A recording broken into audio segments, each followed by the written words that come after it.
to Echoes of the Call. Here we are today on our second episode with Sister Claire. And here I would like Sister to give a very short introduction about yourself, but with a lot of fun. With a lot of fun? Yes. Okay. That's quite in order. Well, as you know, my name is Claire, Sister Claire, and I'm an Anglo-Indian. Though many of my ancestors were from different countries, I'm like a scrambled egg, you know, in my ancestry.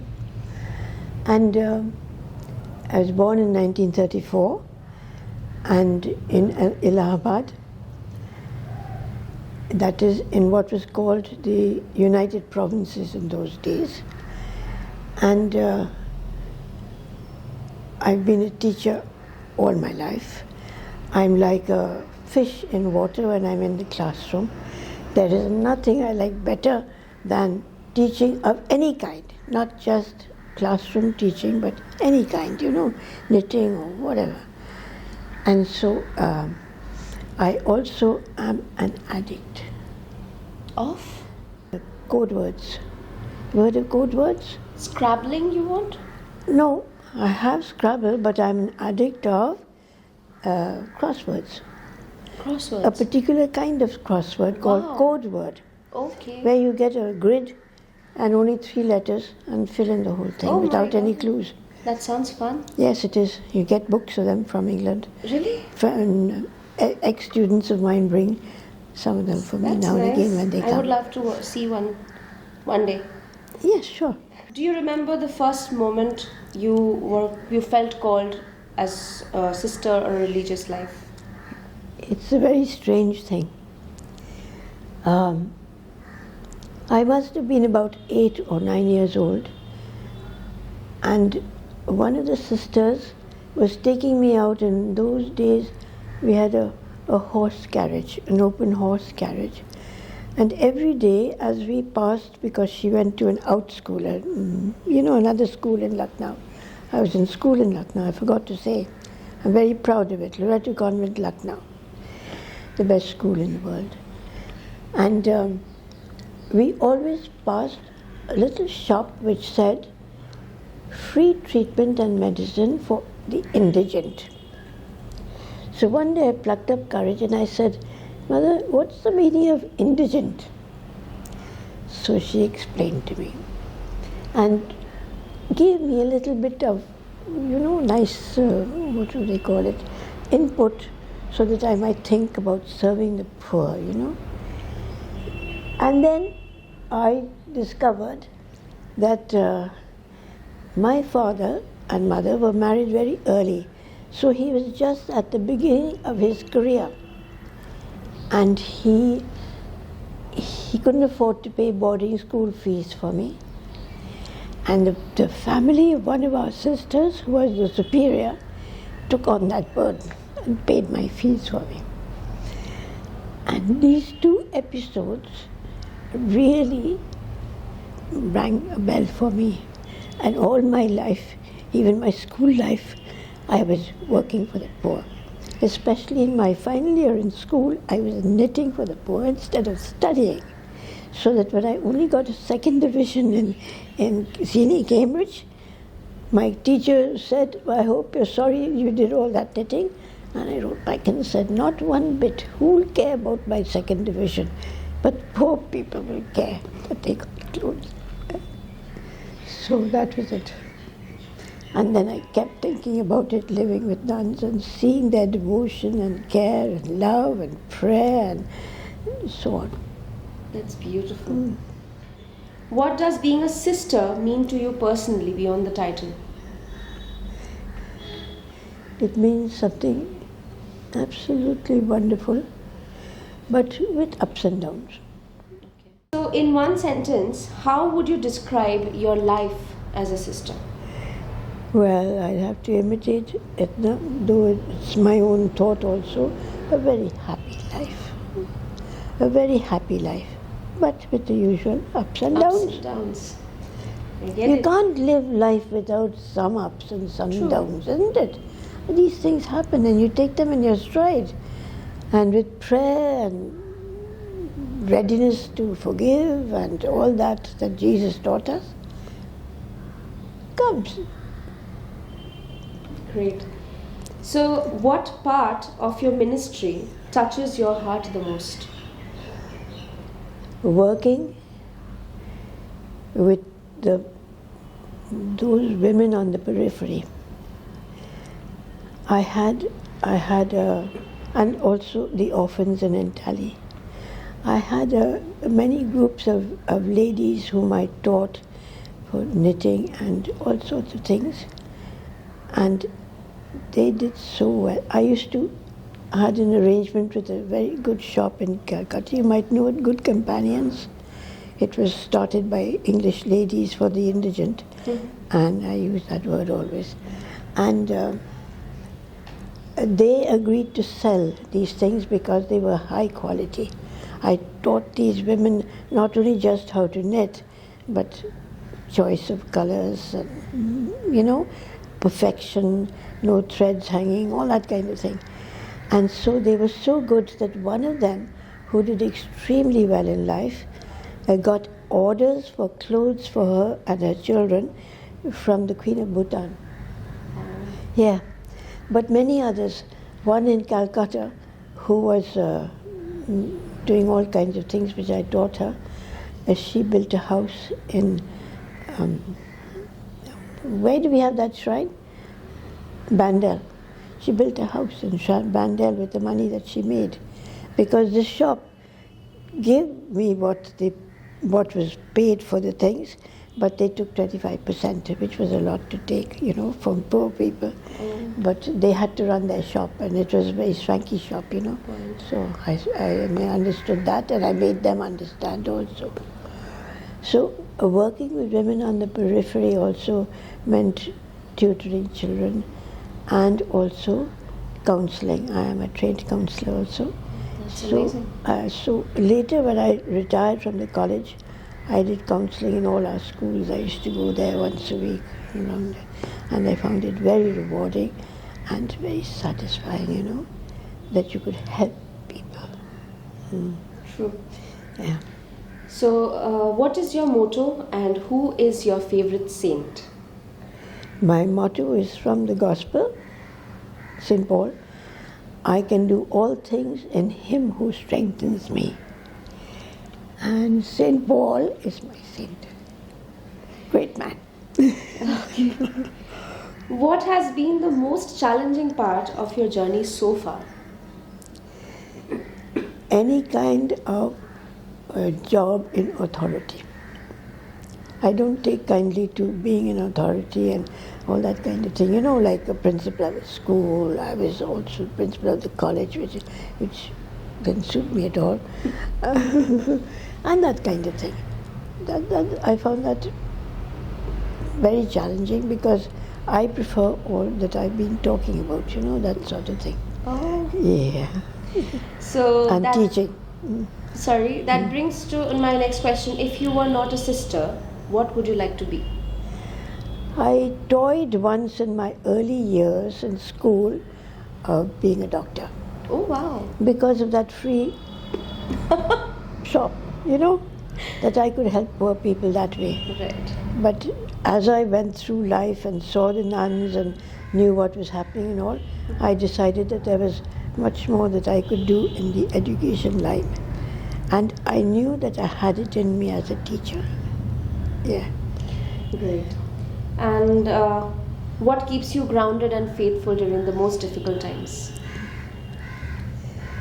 The most difficult times, I think it is my vocation, my devotion to God. The fact that He Himself tells us that we will have big problems and this and that and the other. So I'm so close to Him that all the time I'm saying, now you have to help me with this problem and that problem and the other problem.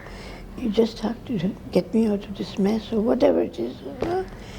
And the fact that you just go on helping, go on doing what, bloom where you're planted, that sort of thing. And do it well, with passion and care, but mostly with love. If you don't put love into your classroom teaching, the way you treat children and speak to them, or to those who work for us, you get nowhere. What do you think is one of the most important things that people misunderstand about the religious life? When I was doing my doctorate, I had to give a lot of tests to young boys and girls, or in Delhi and Calcutta and all that kind of thing. And a lot of them gave me advice, why don't you get married or you will get cancer. Anyhow, what was the question? My question was that what is the most misunderstood thing that people have, but I think you That's already gave one of me the answer for that. Is it the most relevant, like most asked question, most frequently asked question of the people? No. As a matter of fact, it's so funny, but when I was teaching a poem about King Arthur and his knights, and one of them, one of the girls, they all began to giggle. And I said, what are you all giggling about? Nice, serious poem. And they said, because we know that you only became a nun because you were jilted. And they said, all the nuns have been jilted. We know. They're all good looking. And we know they've all been jilted, and that's why they become a nun. Now these are youngsters. But I don't know about adults. Adults really think that we should be married, and especially in Indian society where marriage is, I don't have to explain it to you. The most important ritual of a human being's life. Yeah. Yes, Yeah. that's not true. I know. I don't subscribe to it at all. Yes. If you were not a sister, what do you think you might have become? You said you wanted to become a doctor. I didn't want. I just toyed with the idea. You did? And you said earlier that you teaching was also one of the parts. What do you like to talk about? Teaching, definitely. I mean, I knew that I could do it, and I knew how I wanted to do it, because I saw how I didn't want it done very often in the classroom. And with understanding and love. I'm telling you, the answer to everything is just love people, and children especially. I trained B.Ed students, teachers, secondary school teachers, and I told them, why do you always give negative feedback? I say it takes so much time so there's lots of crosses in people's things and all. And I said, look here, there's a shorthand you can use when you're correcting their books. You explain to them, 1 tick means good, 2 ticks means very good. Very good. And it doesn't matter if there's only 1 tick in the whole essay or whatever it is. I'm an English teacher. But there is something pleasant over there. Right. Not these old crosses everywhere and lines underneath and all the rest of it. And I explain, this is my shorthand. So if you see a question mark, it means I haven't fully understood what you're trying to say. But it's not an impolite thing. No, I haven't fully understood. Right. Especially with senior girls and all that. Yeah. That's such a nice thing to think. I wish we had teachers like you. Yeah. What advice would you give to someone who is searching for purpose or direction in life? Well, presuming that the person is God-fearing, or at least in touch with the Almighty, there's wisdom there. There's the wisdom. We have to refer to Him for guidance and help.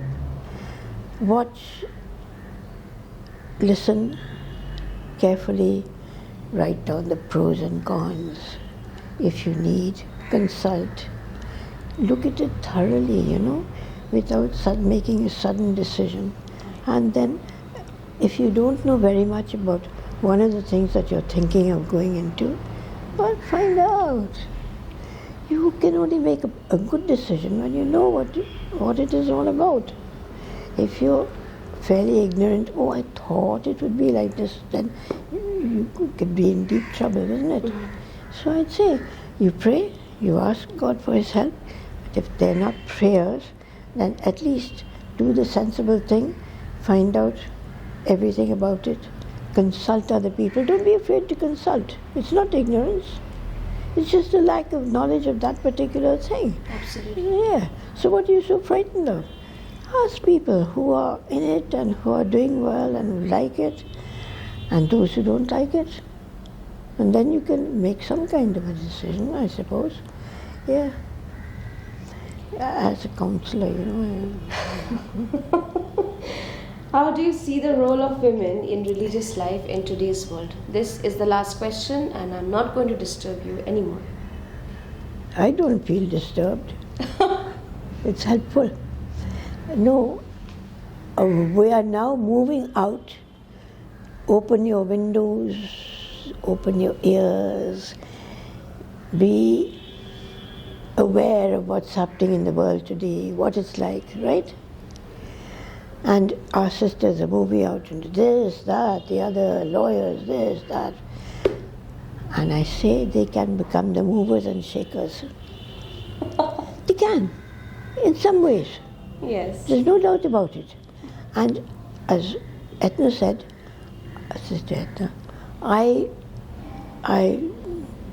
fully agree that if women had a lot of say in political matters, we wouldn't have all this nonsense that's going on all over the world. True. Isn't it? Absolutely. You agree with me? Absolutely. I totally agree with you. We are going to have a few fun rapid fire questions, and you cannot have the time to think about the answers. Mm-hmm. So you have to answer to me as fast as you can without thinking, in just a blink. Can you do that? Yes, I try. Can we start? Okay. What's your go-to excuse when you're tired? I would like to go to a rural place. Okay. If your life had a background soundtrack, what would it be? A music. Music. Classical English. A name, maybe? And Bengali, but I can't remember his name. It's Rabindranath Tagore? Hemantu. Hemanta Mukherjee? Yeah. Wow. I used to listen to a lot of That's Hemanta nice. Mukherjee, and I'm eclectic about the others. I So can't say nice. one. But you love Hemanta Mukherjee? Yes. That's beautiful. Though I don't know Bengali. That's not a problem at all. No. Hemanta Mukherjee was into Hindi songs also. I know, but Who laughs more in your community, you or someone else? someone else. Someone else? You don't laugh out loud? I laugh, but do? I'm subdued because I don't like noise. Okay, can you laugh out loud with me? Ha ha ha. Ha ha ha. But then I once started a laughing club with the children, especially the orphans who have a lot of problems, and this helps them very much. And they rolled around laughing and laughing, and I was laughing with them. Do you know there are short forms for laugh out loud? What? LOL. And there is another one which you said, rolled out laughing out loud. That is ROFL. Rolled laughing out loud. Oh. Okay. One thing you pretend not to enjoy, but you actually do.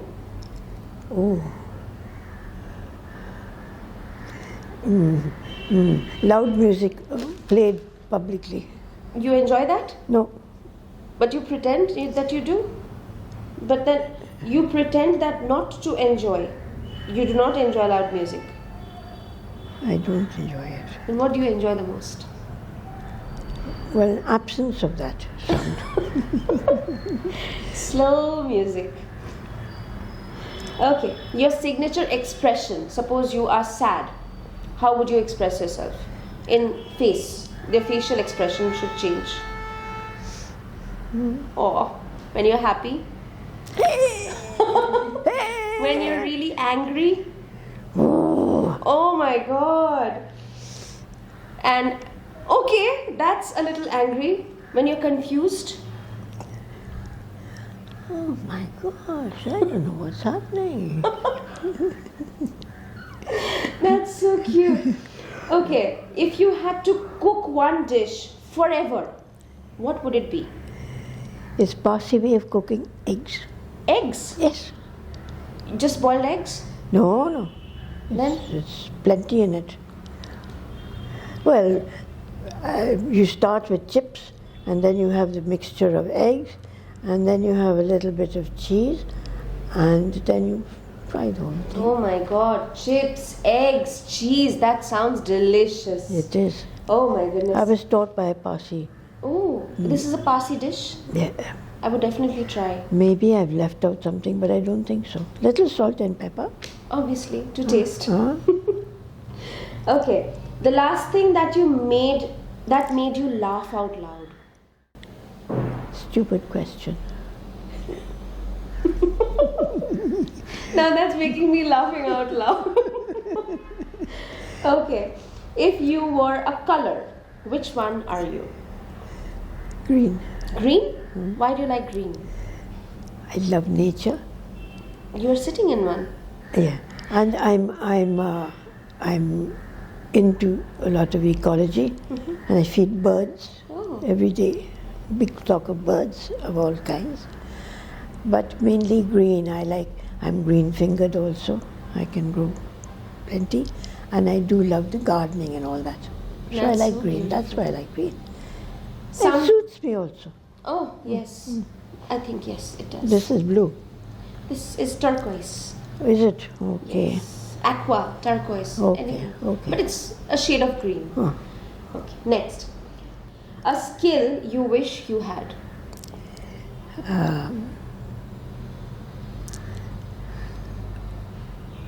You can't think. I know. I mean, I can't think, but you're not allowing me. A skill I wish I had. Hairdressing. Hairdressing. Wow. Rainy day plan, nap or chai? Chai. Chai? So you will be seeing the rain outside and then you will be sipping on tea? And smelling the rain on the earth. You know that lovely smell? Yes, the muddy soil. That's so beautiful. Okay, if you could master one language instantly, which one that would be? Instantly. Yes. French. French? Great. What would students nickname you as? And that should be an honest answer. Well, they have a nickname for me. What is that? Can't remember. Sorry? I can't remember. Okay, okay. I would nickname you as the cutest soul. The cutest soul. Oh, really? How nice. Thank you for the compliment. You're welcome. A small guilty pleasure. Small guilty pleasure. Eating chocolates when I shouldn't. You're not allowed to eat chocolates? Well, I have to go easy on them. Okay. Especially now. With How this about I like- sneak some to you? How about I sneak some to you? No, I'd watch it because my health will go. Okay, then I shouldn't. Thanks Okay. all the same. Okay, complete this. People think sisters are serious, but I am. But I am serious at times and not so serious at other times. Then you're funny? Can be very funny. People laugh, gales of laughter when I start off. That ends our rapid fire round, and we are so happy that we got you in our second episode, sister. Thank you very much. Thank you so much. Thank you. I enjoyed that. Yes, me too. I totally did not introduce myself in the beginning. I'm Oshubha, and I hope that I will have another conversation with you again. Thank you. And I have a very small gift for you. Oh, This is something I've got for you from the Creative House by Steffi. Oh, It's how a set of lovely. cookies. I hope you like them. I'm sure. I'm not doubtful about it. Thank you Thank very much. And so beautifully presented. Oh, it's lovely. Thank you so much. Because there's so much thought behind it. Thank you very much. you.